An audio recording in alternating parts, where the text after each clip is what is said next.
पणिहाण सुत्तम जय वीराय जगगुरु ओ ममम तुह अभावो भैवम भवनिभ्यो मग्गानुसारिया इट्टफल सिद्धि लोकवृत्तिच्चाओ गुरुजन पुआ पर्थकरणम च सुह गुरु योगो तब वयन सेवन आबव मखंडा।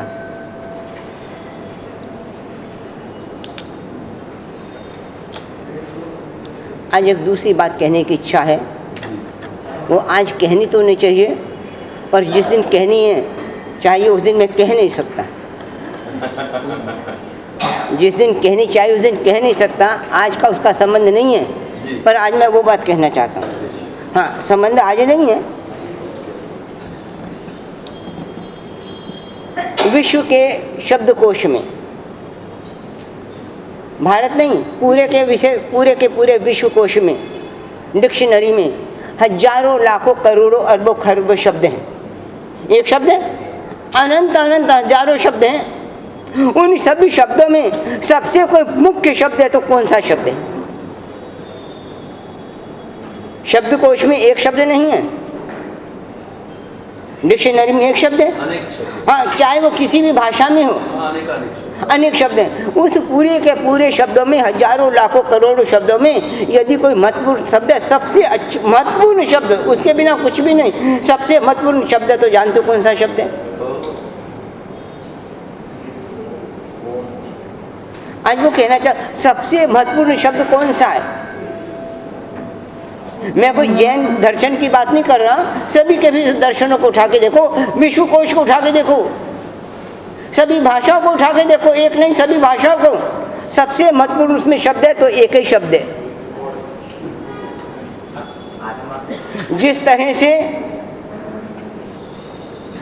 कितने नक्षत्र हैं, ग्रह हैं, तारे हैं, और सारे के सारे ग्रह नक्षत्र तारे सूर्य और चांद की परिक्रमा करते रहते हैं, उसके इर्द गिर्द घूमते रहते हैं।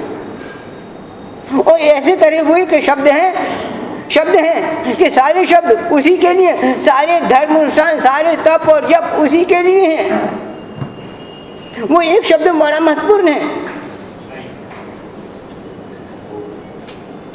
अतीत, अनागत और वर्तमान, एक काल की बात नहीं कर रहा, अतीत, अनागत और वर्तमान, जितने भी धर्मशास्त्र हैं, सारे धर्मशास्त्र उस शब्द को केंद्र में रखकर चलते हैं। जानते हो क्या शब्द है वो? बहुत अच्छा शब्द है, इसीलिए मैंने सोचा आज उसके लिए कह दूं। सबसे मूल्यवान कोई शब्द है, पूरे के पूरे धर्मशास्त्र अतीत को उठा के देख लो, और कोई जैन दर्शन की बात नहीं कर रहा, सभी के दर्शन को उठा के देखो, अनागत के देख लो और वर्तमान के भी देख लो। मात्र एक शब्द है, वो एक शब्द उनके केंद्र बिंदु में है, और वो उसी केंद्र बिंदु के कारण सारे क्रिया अनुष्ठान तब जब उसमें चलता है। वो शब्द है। देखो, आप अलग अलग धर्मों में ओम की बात आएगी, वो दूसरा तीसरा कहेगा, चौथा कुछ कहेगा, विषय कोई कहेगा। अहिंसा के विषय में अलग अलग बात आएगी है। आप अहिंसा की बात करो, सब अलग अलग बात करेंगे। आप ओम की बात करो, सभी अलग अलग बातें करेंगे। और मैं वो सभी धर्मशास्त्रों की बात कर रहा हूँ, षट दर्शन की बात कर रहा हूँ, एक दर्शन नहीं। आप एक दर्शन में ओम कह सकते हो, षट दर्शन में ओम नहीं कह सकते। एक दर्शन में अहिंसा कह सकते हो, सभी दर्शन में अहिंसा को महत्वपूर्ण नहीं कह सकते। वो एक शब्द ऐसा है, उस शब्द का नाम है रक्षा। रक्षा तो चाहिए, और सबसे बड़ा खतरा है तो असुरक्षा का है, सबसे बड़ी टेंशन है तो असुरक्षा की है, सबसे बड़ा भय है तो असुरक्षा का है। और क्या है इससे बड़ा भय? कौन? सारे के सारे भय असुरक्षा में आ जाते हैं, और सभी धर्म क्रियाएं रक्षा में आ जाती हैं। रक्षा, ये कोई बात नहीं, जिंदगी में असुविधा आती है, आफत आती है, संकट आते हैं, विपत्ति आती हैं, पर यदि कोई आपकी रक्षा करने वाला हो तो टेंशन नहीं है, विपत्तियों से घबराते नहीं है, डरते नहीं है, एक मानसिक बल बना रहता। कोई मेरी रक्षा करने वाला है, कोई मेरी सुरक्षा करने वाला है, कोई ऐसा है, कहीं भी होगा वो मेरे साथ है, मेरी रक्षा कर लेगा। हर जगह जाओ एक ही खतरा, सबसे बड़ा खतरा है, और इस खतरे से कोई भी जीव वंचित नहीं है। 14 राजलोक में कोई भी जीव वंचित नहीं है, सबको बड़ा भय खतरा है। कोई ना कोई खतरा सबके पास में है, कोई भी खतरे से मुक्त कोई जीव नहीं है। संसार का कोई भी जीव खतरे से मुक्त है? खतरे से मुक्त नहीं है। हाँ, खतरे का प्रकार अलग हो सकता है, पर खतरा तो है। कोई बात नहीं, बड़े नुकीले कांटों पर चलना पड़े, पत्थरों पर चलना पड़े, पर कोई चिंता नहीं। यदि साथ में जूती हो, पाँव में जूती हो, तो फिर डर रहता है, और जूते न हो तो बड़ा डर रहता है, अभी कांटा चुभ जाएगा, अभी पत्थर चुभ जाएगा। तो सबसे बड़ा खतरा है हमको। खतरे के प्रकार कोई भी हो सकते हैं, खतरा तो है, भय तो है। इसी के कारण सारी चंचलता है, मन की अस्थिरता खतरे के कारण है। बहुत सी बीमारियां खतरे के भय के कारण पैदा होती है। सबसे बड़ा भय चाहे कोई भी हो, इश्क, लोक भय, परलोक भय, आदान भय, अकस्मात भय, चाहे चोर का भय, चाहे मरण का भय, कोई भी भय तो भय है ही है। तुमको लगता है कि 14 के 14 राजलोक में कोई जीव है जिसको कोई खतरा नहीं हो? ऐसा कोई जीव? हम देखते हैं इस पृथ्वी पर 2 व्यक्ति बड़े शक्तिशाली हैं। मनुष्यों को उठा के देखें तो मनुष्यों में सबसे बड़ा कोई शक्तिशाली है तो चक्रवर्ती है। चक्रवर्ती से बढ़कर कोई शक्तिशाली है? और देवलोक के हिसाब से देखें तो इंद्र सबसे बड़ा शक्तिशाली है। चक्रवर्ती को देखो, चक्रवर्ती 6 रत्न, 9 रत्न, 14 रत्न चक्ररत्न, उसके पास नवनिधियां हैं, 14 रत्न है, चतुरंगी सेना है, और शरीर का बल तो देखो तो कितना है उसके पास। ऐसा है, कितना बल, कितने सेवक, कितनी रिद्धियां, नवनिधियां हैं, चक्र रत्न है, और 6 खंड का अधिपति है। इंद्र को उठा के देखो, इंद्र के पास भी एक वज्र है, अमोघ शस्त्र है, और ऐसा शस्त्र है कि बड़े बड़े पर्वतों के पहाड़ों को, पत्थर के पहाड़ों को भी यदि मार दिया तो चूरन बना देता है। लाखों करोड़ों देवता भी उसकी सेवा में है। अमृत जैसा रसायन है, ऐरावत जैसा हाथी है, क्या कमी है उसको भी? मन चाहा रूप बना सकता है। इससे बड़ा हम देखें, इंद्र से बड़ा कोई शक्तिशाली है इस धरा पर? चक्रवर्ती से बड़ा कोई शक्तिशाली है? नहीं है ना, है? और हमको दोनों बड़े अच्छे लगते हैं। चक्रवर्ती की रिद्धियां भी अच्छी लगती हैं और इंद्र की भी समृद्धियां अच्छी लगती हैं, पर याद रखो, भले वो चक्रवर्ती है कि इंद्र है, अंदर से उनको भी खतरा है, उनको भी भय है, डर है। वो भी अभय नहीं है, डर नहीं है, अंदर से डर है, खतरा है। बाहर से दिखने में उनको रिद्धियां हैं, बाहर को रिद्धि में सिद्धियां हैं। बड़े से बड़ा पुण्यशाली है, पापी है या पुण्यशाली है, पुण्यशाली को खतरे नहीं है, वो भय नहीं है, अंदर से भय नहीं है। अंदर कितनी सारी अपनी सुरक्षा के इंतजाम कर रहा है। कोई भी जीव समझो, कोई भी जीव खतरे से खाली, सबको भय है, असुरक्षा है। कभी सुरक्षित, कौन सुरक्षित है? तुम जिसको सुरक्षित समझ रहे हो, अंदर से वो भी असुरक्षित है। ये तो ऐसी स्थिति है भाई। दो व्यक्ति को शीत ज्वर आया, ठंडा ज्वर, शीत ज्वर, ठीक है। शीत जो है, एक व्यक्ति के पास रजाई और कंबल है, उसने ओढ़ लिए हैं, और दूसरे के पास रजाई और कंबल नहीं है, वो ऐसे ठिठुर रहा है। देखने में लगता है कि एक बड़ा सुखी लग रहा है जिसके पास रजाई और कंबल है शीत ज्वर में, और दूसरा लगता है बड़ा दुखी लग रहा है।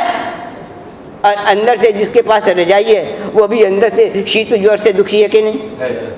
भले बाहर में रजाई है कि कंबल है, अंदर से तो कंपन है उसके। पूरे के पूरे जीव 14 राजलोक के सांसारिक जीव नरक तो है, तीन को छोड़ो, मैं मनुष्य और देव की बात करता हूँ, उनमें भी सबसे बड़ा खतरा और सुरक्षा का भय, अंदर एक भय बैठा हुआ है। बैठा हुआ कि नहीं भय? कितना भय!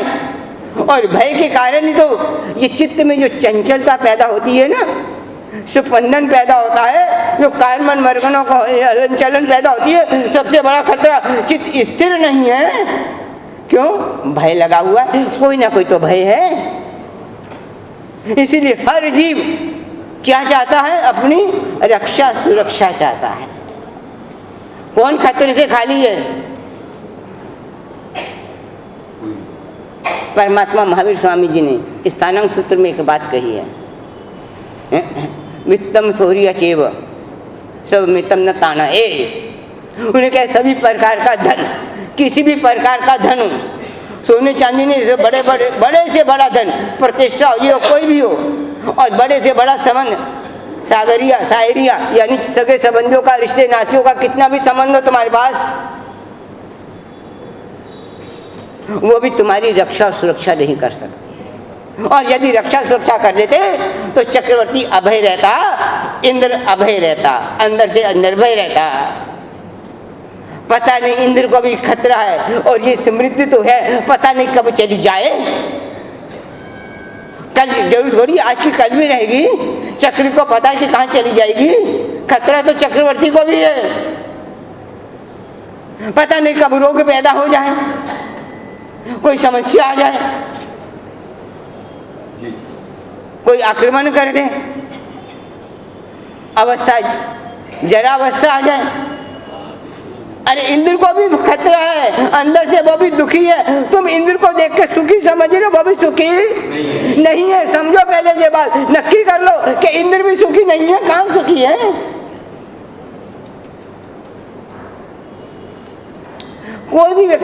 कोई भी व्यक्ति सुखी नहीं है, यानी असुरक्षित है। सुरक्षित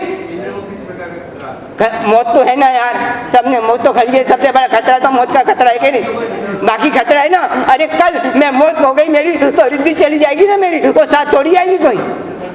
अरे बड़े बड़े इंद्र भी, बड़े बड़े देवता भी जो मन चाहा रूप बना सकते हैं, जिनके में इतनी शक्तिशाली है, वो भी पृथ्वी काय में जाते हैं कि नहीं जाते? अब काय में जाते हैं कि नहीं जाते? वनस्पति क्या में जाते हैं? ये खतरा नहीं तो कौन सा खतरा? सबसे बड़ा खतरा तो है आज है, कल नहीं है। भाई तो है कि कल ये रिद्धि चली जाएगी, और इसी खतरे के कारण तो उनकी माला सूख जाती है। पुष्प माला सूखती क्यों है? खतरे के कारण सूखी। अरे यार सुरक्षा नहीं है, खतरा तो है। इंद्र को भी खतरा है।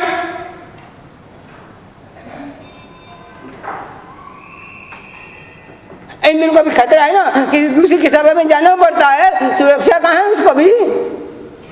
हर जीव असुरक्षित है, खतरे से बंधा हुआ है। खतरा दिखता नहीं है। तो मैंने जैसे अभी कहा ना, इंद्र कैसा है? इंद्र ऐसा ही है, अंदर से शीत जो बाहर में रजाई गद्दे मिल गया ओढ़ लिया तो क्या हुआ? अंदर से तो खतरा ही है ना। इंद्र को आप ये समझते हो तो शीत ज्वर और मिल गए, ओढ़ने बिछाने के साधन मिल गए, तो आप ये थोड़ी समझो खतरा नहीं है उसको। हर जीव को खतरा है। कोई ना, खतरे का प्रकार अलग अलग हो सकता है, पर खतरे से सुरक्षा नहीं है उसके पास। वो सुरक्षित नहीं है, रक्षित नहीं है। कौन किसकी रक्षा कर सकता है? और हम रक्षा के लिए उनके पास जा रहे हैं जो खुद रक्षित नहीं है, असुरक्षित है। किसकी शरण में जा रहे हैं? जो खुद असुरक्षित है, खुद रक्षित नहीं है। और जो खुद रक्षित नहीं है वो दूसरे की रक्षा क्या करेगा? खुद असुरक्षित है। या इंद्र को देखो कि चक्रवर्ती, इसीलिए मैं इंद्र चक्रवर्ती की बात इसलिए कि बाकी के सामने इससे कम नहीं है ना, जब इतने बड़े असुरक्षित हैं। पद आज मिला कल चला जाए, क्या भरोसा? आज शरीर ऐसा है कल ऐसा हो जाए, क्या भरोसा? बड़ा गर्व था रूप का सनत चक्रवर्ती को, और क्षण भर में क्या हो गया? खतरा है कि नहीं? चक्रवर्ती को भी खतरा है ना। कौन व्यक्ति ऐसा है जीव कोई खतरा नहीं है? अरे बड़े से बड़े देखो, कोई जीव ऐसा नहीं आपको मिलेगा कि खतरा नहीं है। इसीलिए साहब मैंने कहा सबसे बड़े जो धर्मशास्त्र है अतीत अनागत, सबसे बड़ा महत्वपूर्ण शब्द है रक्षा का। यहाँ खतरा नहीं है जो हमारी रक्षा कर सकता है। सारे के सारे धर्मशास्त्र केंद्र बिंदु में रहता है एक ही शब्द, रक्षा रक्षा रक्षा। हम रक्षित हो जाएं, सुरक्षित हो जाएं, किसी तरह का कोई भय नहीं रहे।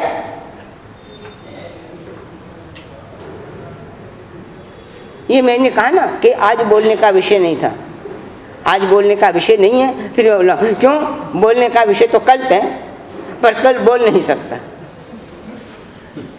रक्षाबंधन है ना कल, इसीलिए बोल रहा हूं मैं कि कल रक्षाबंधन कल है, कल बोलने का अवसर नहीं मिलेगा ना रक्षाबंधन को, तो मैं आज ही बोल दूं भाई क्या है। पहले मैंने कहा आज का विषय नहीं है, पर आज बोल दूं रक्षा क्या चीज है और कौन किसकी रक्षा कर सकता है।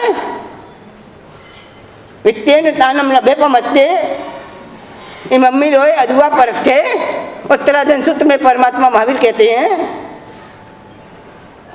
इस सूत्र किताब में प्रभु महावीर कहते हैं कौन किसकी कौन है। तुमको जिस पर आशा है, बड़े से बड़े पदार्थों पर, बड़े से बड़े संबंधों पर, दो चीजें हैं, एक तो संबंध है बड़े से बड़े और एक पदार्थ है बड़े से बड़े। ना पदार्थ रक्षा कर सकते हैं और ना संबंध रक्षा कर सकते, कोई रक्षा नहीं कर सकता। द्रौपदी को देखो, दुशासन की सभा में चीरहरण हो रहा है, चिल्ला रही है रक्षा के लिए। उस सभा में उसके पांचों पति बैठे हुए हैं, भीम, अर्जुन, युधिष्ठिर। धर्मराज युधिष्ठिर कैसा हुआ है? भीम कम बलशाली, कैसा बलशाली भीम। अर्जुन कैसे निशानेबाज। द्रोणाचार्य बैठे हैं, भीष्म पितामह बैठा हुआ है, सब सभा में बैठे हैं कि नहीं बैठे हुए, और वो चिल्ला रही है अपनी रक्षा के लिए। कोई आया उसकी रक्षा के लिए? समझो कौन किसी रक्षा, वो भी असुरक्षित है। 5 पांडव की पत्नी द्रौपदी और पांडव एक से एक बलशाली,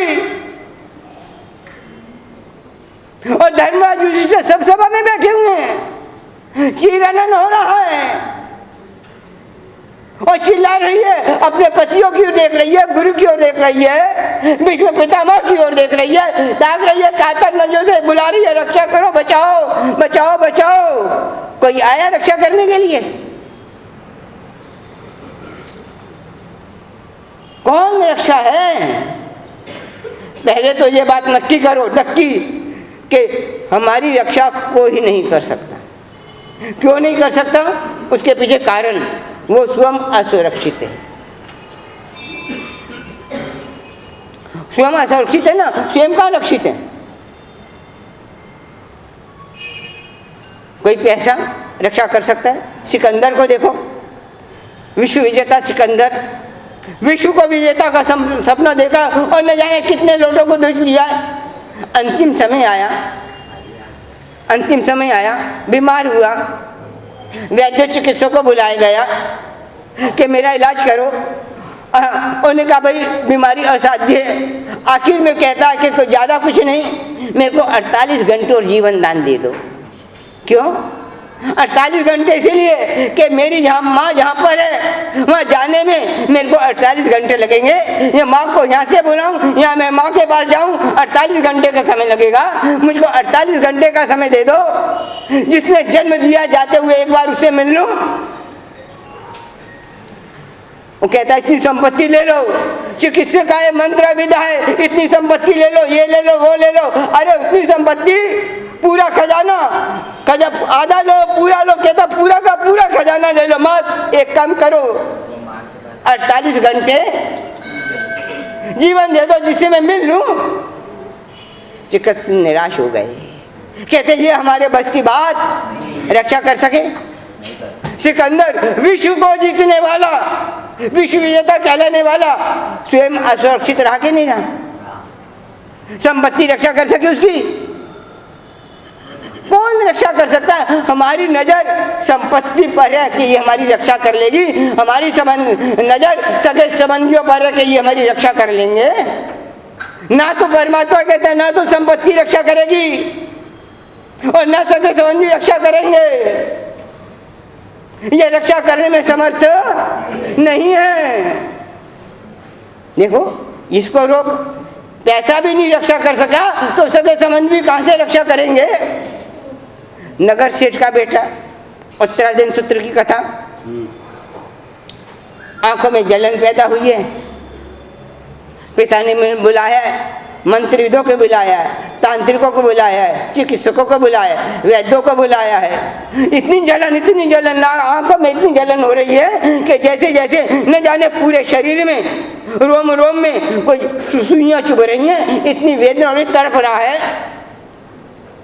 बाप पास में खड़ा हुआ है, माँ पास में खड़ी हुई है, बहन भी पास में खड़ी हुई है, कोशिश कर रहे हैं, पत्नी भी खड़ी हुई है, आंखों से आंसू बहा रही है। पिता कहता है तुम जितना चाहो पैसा ले लो, मंत्री विध्वंस तब आए, बहन भी है, सगे संबंधी भी रो रही है, पत्नी भी रो रही है, आंसू बहा रही है, छाती पे चिपटी है, पर वेदना करने में समर्थ है? वो वेदना समर्थ नहीं कर सकी। कोई भी संबंधी रक्षा नहीं कर सकता, कोई भी पदार्थ भी रक्षा करने में समर्थ नहीं है। पहले तो ये नक्की करो, ये हटाओ दिमाग से कि ये मेरी रक्षा कर सकता है, ये मेरे मदद ये कर सकता है। नहीं नहीं नहीं नहीं नहीं, कोई नहीं कर सकता। कौन कर सकता है? जो स्वयं मौत के मुंह में पड़ा हुआ है और वह दूसरे जो मौत में मुंह जा रहा है उसको कैसे बचा सकता है? जो खुद मौत के मुंह में पड़ा हुआ है, खुद दुखी, एक दूसरे के दुख को दूर कर सकता है, खुद भिखारी किसी दूसरे को धनवान कर सकता है। तो पहले ये भाई ये संसार है, समझो। या आप दूसरे की ओर, आशा की ओर देख रहे हैं। रक्षा, इसलिए सबसे बड़ा शब्द कौन सा हो गया? रक्षा।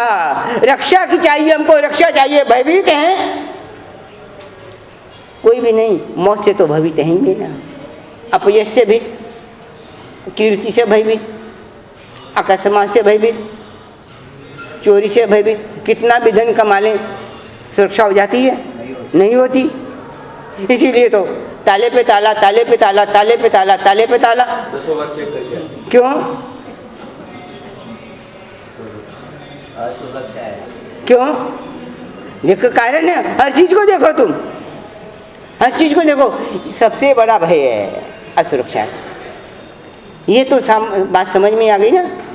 पहले नक्की करो, कोई सुरक्षा कर सकता है? रक्षा कर सकता है? नहीं कर सकता। अब दूसरी बात, प्रश्न व्याकरण सूत्र की, आगम ग्रंथों की एक दूसरी बात। वहां शिष्य ने प्रश्न किया और गुरु ने उत्तर दिया है। वहां प्रश्न ये आया, परमात्मा देवादिदेव तीर्थंकर परमात्मा देशना क्यों देती हैं? देशना क्यों देती हैं? किस लिए देशना देती हैं?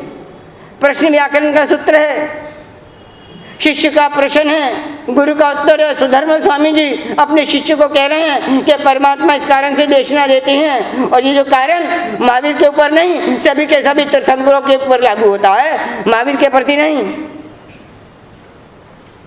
वहां शब्द दिया है, सब जीव रखन दय ठाए पावजनम भगवया सुकह्यम।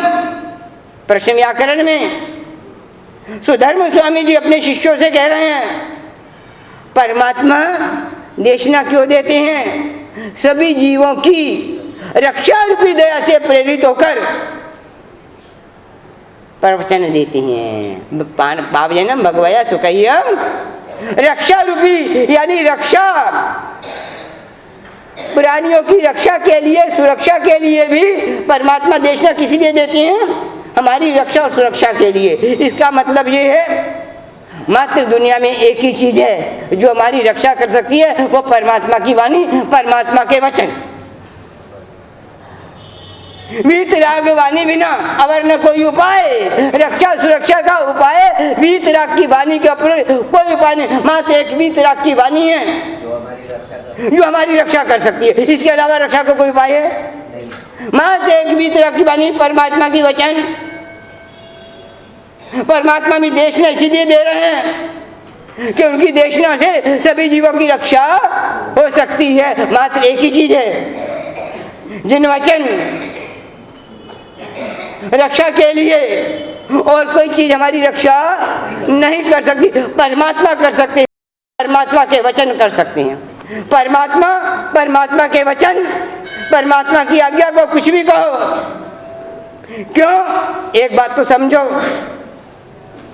सबसे बड़ी बात यह उसके वचन रक्षा क्यों कर सकते हैं? कारण है कि वो खुद सुरक्षित है, उसको कोई भय नहीं है। जो निर्भय है वो दूसरे को निर्भय बना सकता है, उसको कौन सा भय? परमात्मा को कौन सा भय? कौन सी घबराहट है? सब तरह से सुरक्षित वो है। रक्षा के लिए मात्र एक ही आदमी हमारी रक्षा कर सकता है, वह कर सकता है उसकी शरण में जाने पर हमारी रक्षा हो सकती है। उसकी शरण, उसके वचनों के माध्यम से हम उसकी शरण ने, उसकी प्रतिमा के माध्यम से हम उसकी शरण ने, तो हमारी रक्षा हो सकती है। और कोई उपाय नहीं है भाई, एक ही चीज है, वीतराग जिन वचन, जिन वचन, जिन वचन। आज तक जितनी आत्माओं की रक्षा सुरक्षा हुई है वो जिन वचनों के अनुसार हुई है। जिन वचन नहीं है और दूसरे के वचन रक्षा नहीं कर सकते, मात्र जिन वचन, परमात्मा के वचन ही रक्षा कर सकते हैं। इसीलिए रक्षा के लिए ताको मत दूसरी ओर, मात्र रक्षा के लिए परमात्मा की ओर देखो, वीतराग की ओर देखो, जिनेश्वर परमात्मा की ओर देखो, उनके वचनों की ओर देखो, उनकी आज्ञाओं की ओर। जितना उतना पालन करोगे उतनी हमारी रक्षा होगी। आत्मा की रक्षा की बात कह रहे हैं। एक बात पूछूं, हम अपनी आत्मा की रक्षा चाहते हैं कि शरीर की रक्षा चाहते हैं? पहले तो ये कर लो, ये नक्की हो जाए ना, रक्षा किसकी क्या चाहते हो तुम, आत्मा की के शरीर की?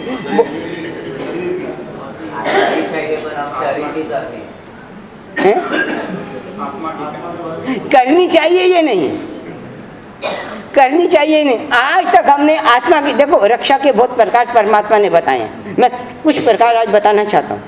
क्यों? क्योंकि कल रक्षा बंधन है, इसीलिए मैं कहता हूँ रक्षा क्या है और रक्षा कैसी हो सकती है, कैसे कर सकते हो। वैसे तो पहले विचार किया था कि रक्षाबंधन का प्रारंभ कैसे हुआ इसकी चर्चा करते, पर मैंने कहा छोड़ो, पहले ये बात करें। रक्षा कौन, किसकी? हम शरीर की रक्षा चाहते हैं कि आत्मा की रक्षा चाहते हैं?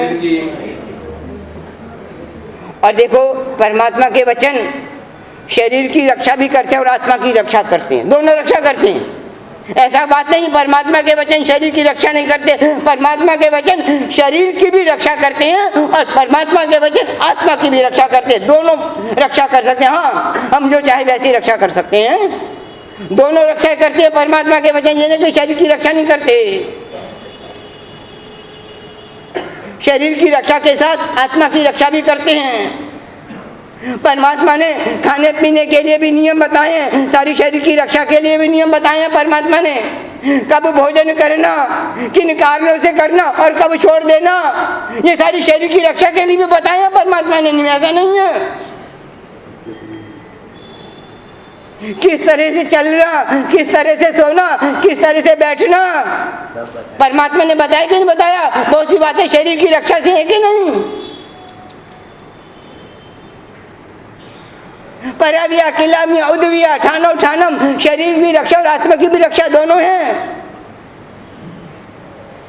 एक इंदिया, बे इंदिया, ते इंदिया, चौर इंदिया, पंच इंदिया, अभिया यावत्या लेसिया, क्या है? शरीर और आत्मा दोनों की रक्षा बताई है कि नहीं बताई? दोनों की रक्षा है। परमात्मा शरीर की रक्षा की भी बात कर रहा है और आत्मा की रक्षा की बात कर रहा है। हाँ, जब एक विवाद हो जाए, एक ऐसा अवसर आ जाए कि यहाँ तो उस समय हम शरीर को चुन सकते हैं या आत्मा को चुन सकते हैं, उस समय किसको चुनना? उस समय किसको चुनना, शरीर को चुनना कि आत्मा को चुनना? आज तक हमने किसको चुना? बस यही विडंबना है। जब रक्षा शरीर की भी करनी है, ऐसी बात ही नहीं है। उन्होंने कहा क्यों, अहो जिन्हें वित्ती सानुदेशिया मुख्य सानु साउदेश साधारण, परमात्मा ने साधु साधु के लिए, गोश्री के लिए भी कहा है, करने के लिए कहा है, वो शरीर की रक्षा के लिए भी कहा है। क्यों कहा है वो भी है, अहो जिन्हें असावज्जा वित्ती सानुदेशिया मुख्य सानु साउदेश साधारण। ऐसी बात नहीं है। यदि परमात्मा आत्मा की बात भी करता तो आहार के लिए क्यों बात करता, गोश्री के लिए क्यों बात करता? ऐसा नहीं है, दोनों बातें करनी है। परमात्मा ने उपवास नहीं खाना ये भी कहा है, और खाना है तो किस तरह से खाना ये भी बात परमात्मा ने कही है। कब खाना, कैसे खाना, किस तरह से भोजन करना ये भी कही है। खाली आत्मा की बात आप ये सो नहीं, महावीर ने निश्चय और व्यवहार दोनों बातें कही हैं। खाली निश्चय की बात नहीं, खाली व्यवहार की बात नहीं, दोनों बातें हैं। दोनों प्रकार की रक्षा की बात करता है।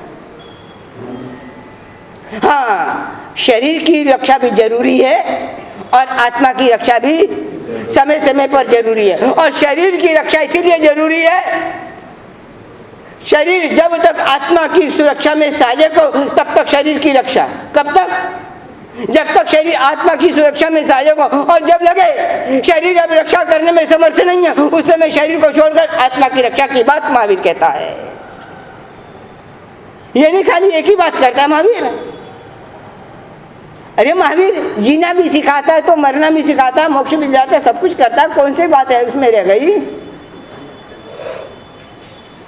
हम ये न करें, परमात्मा ने निवृत्ति मार्ग भी बताया तो प्रवृत्ति मार्ग भी बताया है। निवृत्ति और प्रवृत्ति, गुप्तियों का मार्ग भी बताया है निवृत्ति का, तो प्रवृत्ति समितियों का मार्ग भी महावीर ने बताया है। प्रवृत्ति का भी, प्रवृत्ति करनी कैसे, निवृत्ति करनी कैसे। कुमारपाल महाराजा को देखो कैसा प्रवृत्ति और निवृत्ति मार्ग। ऐसी बात नहीं है, महावीर दोनों बातें करता है। हाँ, शरीर की भी रक्षा जरूरी है और आत्मा की भी रक्षा जरूरी है। पर जब दोनों में से एक ही बात आए तो उस समय किसको पकड़ना, और हम किसको पकड़ते हैं? ये हमारी विडंबना है। श्रीमद राजचंद्र जी के पास कुछ व्यक्ति आए थे, कुछ बच्चे आए थे, उपदेश दे रहे थे। उपदेश देते हुए उन्होंने एक बात पूछी उनसे कि भाई तुम जा रहे हो और तुम्हारे दोनों हाथों में दो लोटे हैं, एक लोटे में छाछ भरी हुई है और एक लोटे में घी भरा हुआ है। एक लोटा छाछ से भरा हुआ है और एक दूसरा लोटा घी से भरा हुआ है। जाते जाते अचानक तुमको ठोकर लगी, और ठोकर ऐसी लगी कि तुम दोनों लोटों को यदि बचाने चाहो तो दोनों डुल जाएंगे, और दोनों में से एक बचा सकते हो, तो किसको बचाओगे? घी को कि छाछ को? बिल्कुल सही बात कही तुमने। घी को क्यों बताओगे? घी को क्यों बताओगे? अधिक मूल्यवान है ना, घी कोई भर के देगा दोबारा, और छाछ तो भर के दे देगा ना दोबारा। घी ज़्यादा मूल्यवान है, इसीलिए घी को बचाएंगे। बिल्कुल सही बात कही आपने, कोई गलत नहीं है। तो उस समय श्रीमद जी उपदेश देते हुए उनको कहते हैं, श्रीमद राजचंद्र जी, कि भाई देखो, छाछ को तुम इसीलिए नहीं बचा रहे कि छाछ इतनी ज़्यादा मूल्यवान नहीं है। छाछ इतनी ज़्यादा, घी ज़्यादा मूल्यवान है, और जो घी निकला है वो छाछ में से निकला है। पर मूल्यवान क्या है? जब घी निकाल लिया उसमें, तो छाछ तो मूल्यहीन हो गई, असर निकल गया। उस तरह कहते देखो हमारे पास भी दो चीज़ें हैं, एक आत्मा और शरीर। शरीर छाछ जैसी है और आत्मा घी जैसी है। आत्मा घी जैसी है, और हमको जब भी ठोकर लगे तो हम यहाँ तो घी को बचा रहे हैं, सही कर रहे हैं, छाछ को नहीं बचा रहे। और यदि हमको ठोकर लगती है और उस समय आत्मा और शरीर एक को बचा सकते हैं, तो हम आत्मा को छोड़कर शरीर को बचाते हैं। ये गलत बात है। बचाना दोनों की, ऐसी बात नहीं कहीं। पर यदि एक अवसर आ जाए कि एक को ही बचा सकते हो, एक का तो बलिदान करना ही है। क्यों? शरीर तो कर्म के अनुसार मिलेगा ही, मुफ्त में मिलने वाला है। तुम कहो कि शरीर मिले कि न मिले, जब तक कर्म है तब तक तो कर्मों के कारण शरीर मिलने ही वाला है, वो तो छाछ है। कर्मों के कारण मुफ्त में मिलेगा, छाछ मुफ्त में मिलती है, घी मुफ्त में नहीं मिलता। तो कर्मों के कारण शरीर तो मुफ्त में मिलने ही वाला है ना भाई। कर्म किए तो भोग रहे हैं, चाहे अच्छे किए चाहे बुरे किए, कोई ना कोई शरीर तो मिलेगा। जब तक कर्म है वो तो मिलने वाला है, वो तो छाछ है। उसकी रक्षा करोगे ना करो, वो तो छाछ है। सबसे बड़ी बात रक्षा की बात, कौन किसकी रक्षा कर सकता है? परमात्मा महावीर कहते हैं ये भाई ये कोई रक्षा नहीं, समझो रक्षा वही कर सकता है, रक्षा वही जो स्वयं रक्षित है। जो स्वयं रक्षित है वही हमारी रक्षा, जो स्वयं रक्षित नहीं है वो हमारी रक्षा। और देखो वीतराग के वचन रक्षा कर सकते हैं, करते हैं, सबकी रक्षा करते हैं। वीतराग के वचन सबकी रक्षा करती हैं? नहीं, सबकी रक्षा नहीं करते। वो रक्षा करने में समर्थ है, परमात्मा भी आज्ञा रक्षा करने में समर्थ है, पर सबकी रक्षा नहीं करती। वो नौका सबको तिराने का काम करती है, इस किनारे से उस किनारे पर ले जाने का काम करती है, पर सबको नहीं लेके जाती। जो किनारे पर खड़े रहते हैं कौन को नौका तिरा देती है? नहीं, नौका उनको ही तिराती है जो नौका में बैठती हैं। सबको कहाँ तिरा देती है? तिराने का काम नौका का है, पर बैठने का काम किसका है?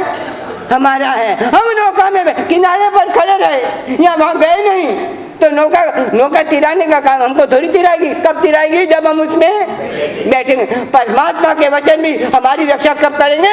जब उनके वचनों की रक्षा करेंगे। धर्मो रक्षते रक्षिता, जो परमात्मा के वचनों की रक्षा करता है उसकी आत्मा की रक्षा परमात्मा के वचन करती हैं। समझो, धर्मो रक्षति रक्षिता, धर्म किसकी रक्षा करता है? सबकी रक्षा नहीं करता। परमात्मा महावीर सबकी रक्षा नहीं करते, जिन वचन सबकी रक्षा नहीं करते। धर्म जिसने उनके वचनों की रक्षा की है, उनके वचनों का, उनके वचनों की रक्षा यानी उन वचनों का पालन किया है, उन वचनों की नाव में अपने को बिठा दिया है। परमात्मा के वचनों की नाव में बैठ जाओ, निश्चित तर जाओगे, रक्षा हो जाएगी, सुरक्षित हो जाएंगे। हर किसी को रक्षा नहीं है। जो बैठता है परमात्मा के वचन के अलावा दूसरी कोई चीज़ नहीं है, दुनिया की कोई चीज़ नहीं है, कोई समृद्धि नहीं है। तीन लोक में पूरे के पूरे संसार की संपत्ति मिल जाए तो भी हमारी रक्षा नहीं कर सकते। रक्षा करने में समर्थ नहीं है, हमको शरण देने में समर्थ। बहुत सी कहानियाँ है, कहाँ समर्थ हैं? कोई रक्षा कर सकता है? किसकी रक्षा कर सकता है? कोई किसी की रक्षा करने में समर्थ नहीं है। वीतराग के वचन, मात्र उसकी नौका में बैठ जाओ तो हमारी क्या रक्षा हो जाए। कबीर, संत कबीर जा रहे थे, गुजर रहे थे रास्ते से, पगडंडी से। रास्ते में एक झोंपड़ी बनी हुई थी, झोंपड़ी का आधा दरवाजा खुला हुआ था। झोंपड़ी के आगे से निकले और झोंपड़ी से आगे से निकले तो उनको कुछ आवाज़ सुनाई दी। उन्होंने सोचा ये आवाज़ किसकी है, देखो तो सही। थोड़ा झांक कर देखा तो देखा कि भाई एक बुढ़िया बैठी हुई है और चक्की चला रही है, चक्की में दाने डालती है और चक्की को चलाती है और सब दाने पिस रहे हैं। ये दृश्य देखा कबीर ने, और कबीर ये दृश्य देखकर बड़ा दुखी हो गया। क्यों? दार्शनिक हर घटना को दार्शनिक के हिसाब से लेगा। भक्त जाएगा परमात्मा के मंदिर में, प्रतिमा को देखेगा तो उसको परमात्मा नजर आएगा, और शिल्पी जाएगा तो उसको परमात्मा नजर नहीं आएगा। सोने की मूर्ति में हमको परमात्मा नजर आएगा, मिट्टी की मूर्ति परमात्मा नजर, और सुनार को सोने की मुट्ठी में परमात्मा नहीं सोना नजर आएगा। कबीर ने देखी घटना, और घटना देखकर बड़ा उदास हो गया, सिसकियां लेने लगा। अरे अरे अरे अरे ये क्या है? ये जगत भी ऐसा ही है। सिसकियां सुन की आवाज सुनकर अंदर बुढ़िया बैठी थी, उसे कोई रो रहा है। उसे पूछा कौन रो रहा है, क्यों रो रहा है, क्या कारण? कबीर को जानती नहीं है, वो कौन है? उन्हें पूछा रोने का कारण क्या है? तो कबीर आवाज देके कहता है, रोने का कारण बताता है कबीर। उसने जो दृश्य देखा है, दृश्य से रो उठा। वो कहता है, दो पाटन के बीच चलती चक्की देख के दिया कबीरा रोए, चलती चक्की देख के दिया कबीरा रोए, दो पाटन के बीच में साबुत मन न बचा कोई। चलती चक्की देखकर, चक्की चल रही है, मुरिया डालने डाली है चक्की, दिया कबीरा रोए। कबीर रो रहा है, अपना परिचय भी दे दिया उसने कबीर ने कि मैं कौन हूँ। वो कहता मैं कबीर, ये चक्की दो पाटों की चक्की, इस चक्की में सारे के सारे दाने तुम डालते जा रहे हो, दाने दाने पीस रहे हैं। चलती चक्की देख के दिया कबीरा रोए, कबीर रो गया। हम कभी रोए? दाने पिस रहे हैं, दो पाटन के बीच में साबुत बचाने को, दो पाटों के बीच में साबुत कोई बचाए? इन दो पाटों के बीच में वो सोचा, अरे अरे कबीर परिचय दे रहा है, ये दो पाठ, एक जन्म का एक मरण का, दो ही तो पाठ है, और क्या है? तीसरा पाठ तो है नहीं है ना। एक जन्म का पाठ, एक मरण का पाठ। पुनरपि जननम पुनर्विमरणम पुनर्विजननी जठरे शयनम, यह संसारे खुलो दुस्तारे। बार बार जन्म, बार बार मरण, जननी जठरे शयनम, जननी की जठर में शयन, बार बार जन्म, बार बार मरण। वो कहता कबीर, अरे अरे मैं देख रहा हूँ ये दो पार्ट, एक जन्म का और एक मरण का, दो पार्ट, और दो पार्ट के बीच में आज तक कोई जीवित नहीं बचा है, कोई भी जीवित बचा है? दो पार्टन के बीच में साबुत बचा न कोई साबुदाना नहीं है, कोई सब पिस गए। ये देखकर उसको दुखी हो रहा है। और उस समय बुढ़िया भी बड़ी दार्शनिक थी। वो कहता कबीर, तूने जो बात कही है सही कही है, तेरी बात को गलत नहीं है, पर तूने अभी आधा देखा है, अधूरा देखा है। किसी को भी देखना हो तो उसके पास जाके देखो, दूर से तो हर चीज अधूरी नजर आती है, और हम अधूरी को पूरी समझ लेते हैं। अधूरी को पूरी लिया, पास जाकर आज तक हमने ना परमात्मा के वचन को देखा है और ना परमात्मा की मुद्रा को देखा है, सब दूर दूर से देखा है। पास जाने का ये नहीं कि हम मुनि सुरसम जाकर बिल्कुल गबारे में जाके जानो, पास नहीं गए। वो कहते पास में आके देख, दूर से क्या दिखता है? अरे दूर से तो पहाड़ों को देखो, पहाड़ भी बड़े सुंदर दिखाई देती हैं, और पास में जाकर देखो तो, और कई चीज असुंदर होती है, बाहर से सुंदर दिखाई देती, दूर से सुंदर असुंदर दिखाई देती है। कोई भी रूप दूर से दिखाई देता, पास में आके देखो, नजदीक में आके देखो, एकदम नजदीक जाओ।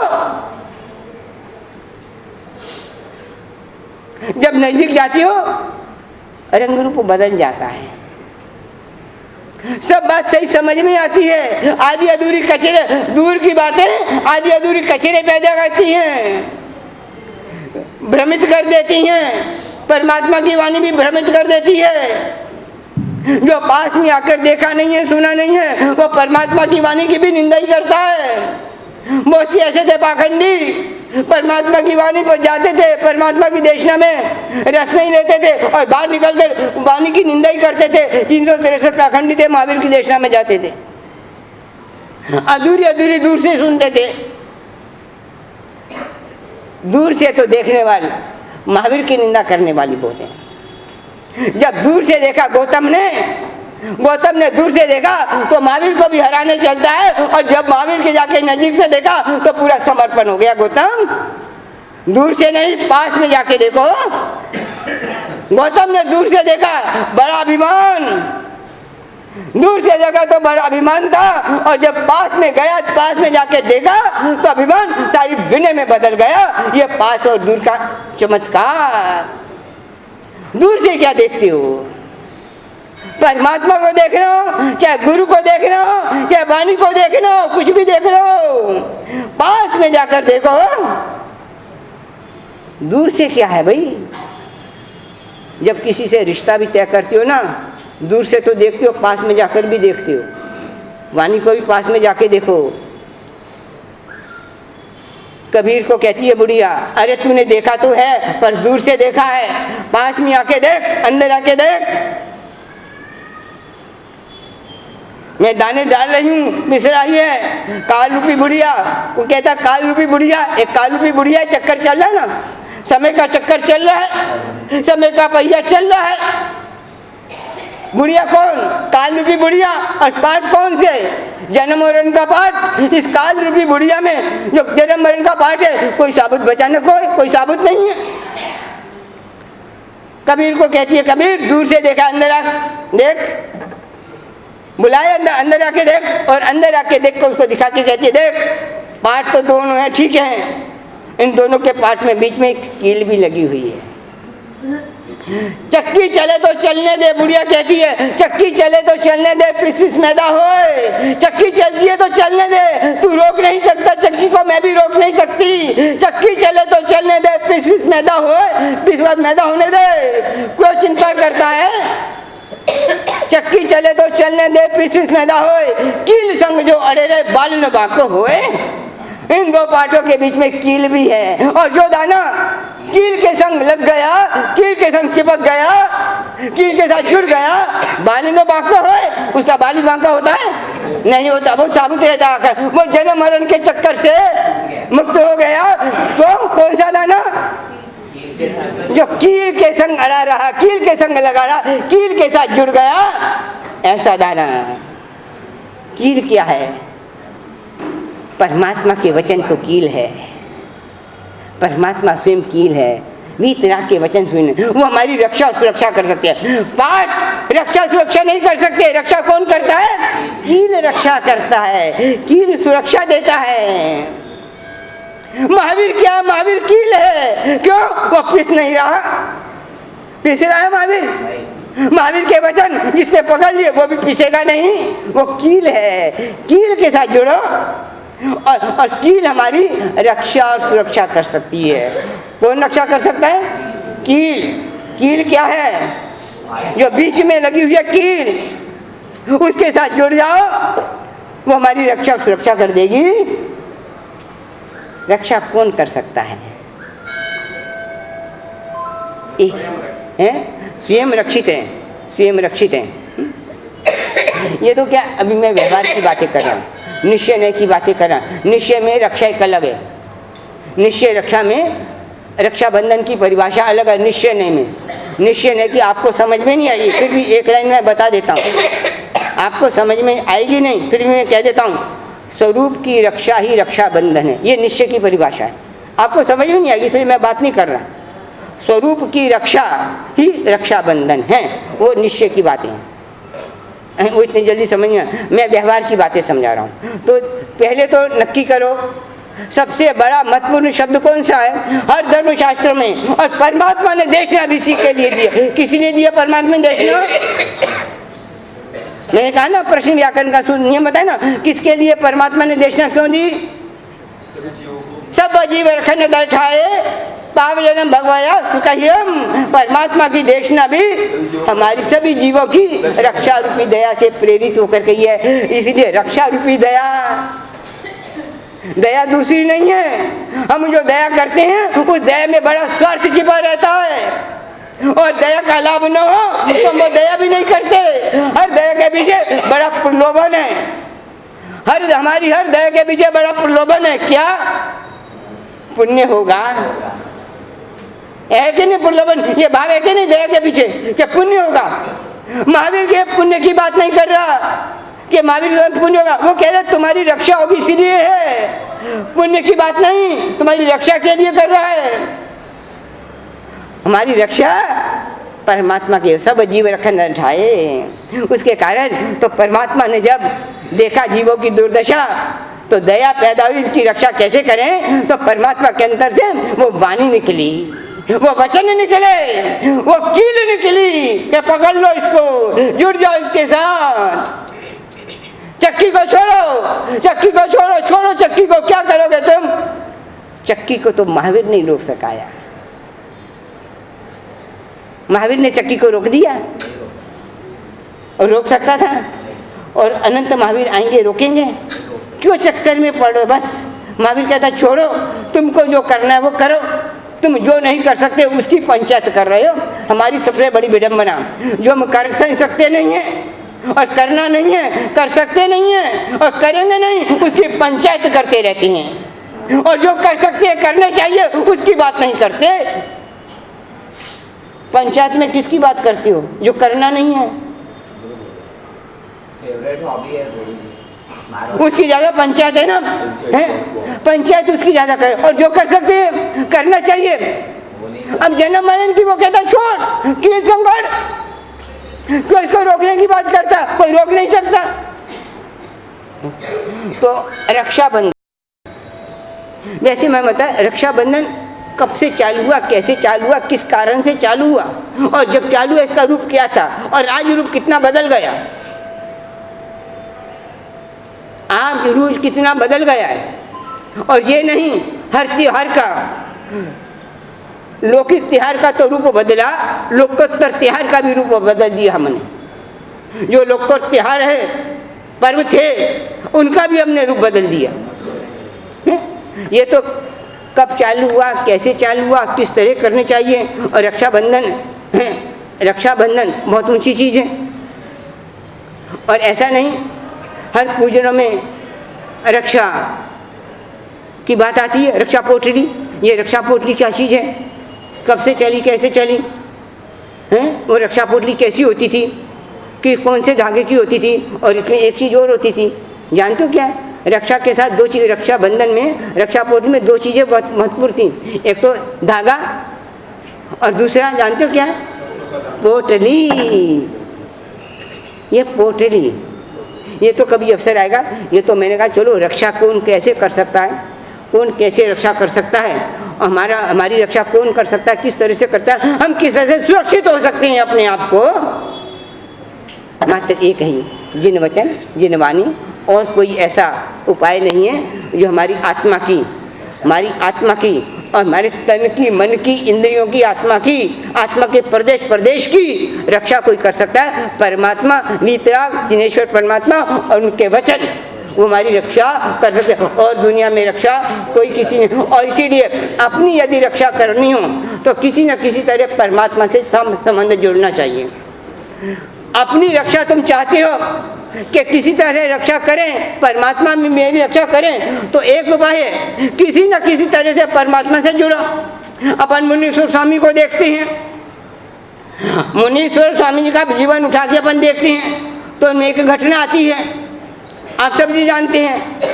एक घोड़े को प्रतिबोध देने के लिए, यानी उनकी रक्षा करने के लिए कितना विहार किया, एक रात में कितना किया, एक रात में 60 योजन विहार किया, मात्र एक जीव की रक्षा के लिए। कितने एक जीव की रक्षा क्यों किया?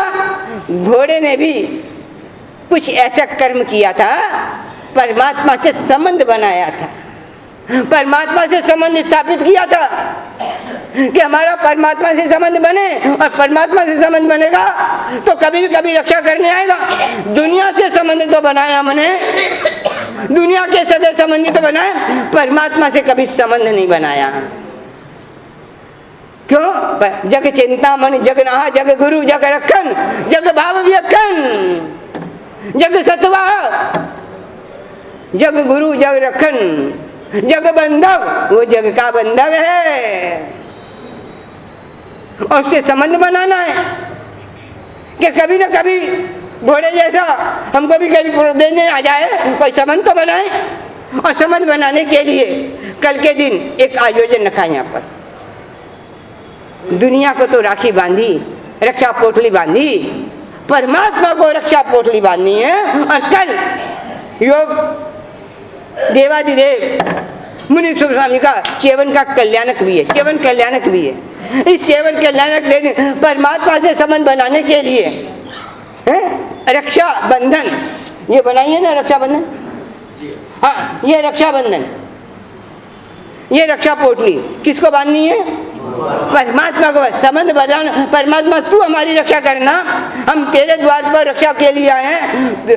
बंधव तू जग बंधव, हमारा बंधु है, हमारा भाई है, हमारी माँ है, तो हमें माता चा पिता तो हमें, तू सब कुछ है, और तेरे को रक्षा बंधन कर मानते हैं कि तू हमारी रक्षा करना, वचन देना।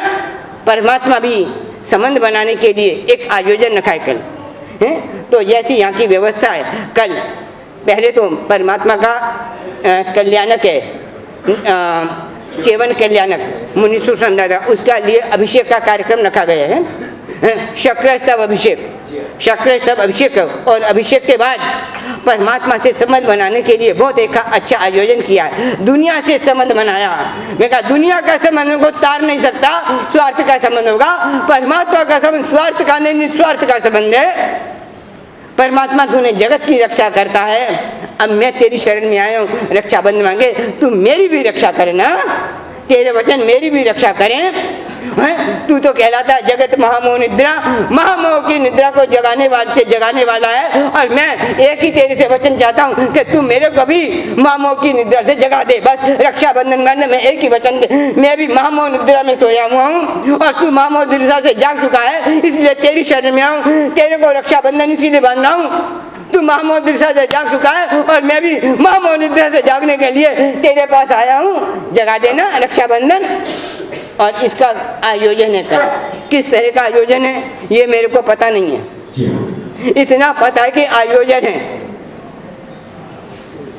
ये क्या है तो ये मुझे पता नहीं है। ये बोलना तो कल था, पर मैंने कहा चाहे रक्षाबंधन का आज लेकर बोल दिया।